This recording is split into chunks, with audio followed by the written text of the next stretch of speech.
So hello guys, here we have question number 2 from Check Your Understanding exercise of the chapter Magnetic Effects of Electric Current from Pathfinder. So yeah, let's start. Two identical metal spheres, each of radius r, are fixed with their centers at point d, 0, 0 and minus d, 0, 0 in a homogeneous medium of conductivity sigma. Here d is very greater than r, and one of them is maintained at a potential V and the other one is grounded as shown in the figure. Calculate the magnetic flux density at a point that is in the yz plane at a distance r from the origin. So you can try this once before looking at the solution. So hope that you tried it. So let's see how is it done. Let's Here it is clear that first of all we have to use Ampere's law somehow, because we have to relate current and magnetic field here. So usually what we do is when we choose amperial loop, we consider usually take a collection of those points at which the magnetic field is constant or it is changing in a certain way that so that we can create equations from it easily. So from here it is clear that the amperial loop should be in the yz plane, and let's say it has a radius r. And by symmetry about the x-axis, it is clear that the magnetic field around the loop is constant.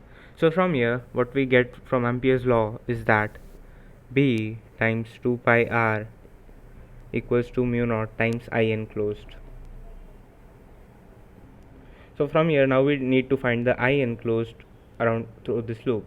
Now current can be written as I equals to integral of sigma E dot ds, where ds is a small surface area element, which can also be written as sigma times integral E dot ds over this whole surface area. Now this can be done easily by integrating taking a ring element and integrating over the whole disk, but there is a simpler solution if you have the idea of flux and solid angle. So from here we can see that this is actually the flux due to the charge q through this loop. Now by using Gauss law, the flux can be written as integral E dot ds vector equals to q by epsilon naught q over epsilon naught times the solid angle over 2 pi. 2 pi times 1 minus cos theta over 2 pi. This can be seen from, let's say that the charge gives a flux of phi all over the region, all in the space all around it, and we need to find the flux only through this region, this cone which is it is making, which can be given by the ratio of this solid angle over the whole solid angle times the flux through it due to it. So this equation comes from there.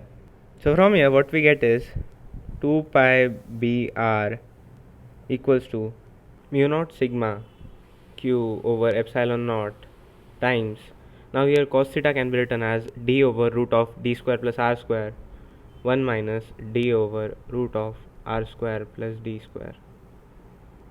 So from here the value of b equals to mu naught sigma q over 2 pi r epsilon naught times 1 minus d over root of r square plus d square. Now here the charge can be written in terms of potential, which is given in the question as k q by r, which is 1 by 4 pi epsilon naught times q over r equals to v. Substituting this in the above, what we get is v equals to mu naught sigma times 2r over r times 1 minus d over root of r square plus d square. So yeah, that's the final answer. Thank you.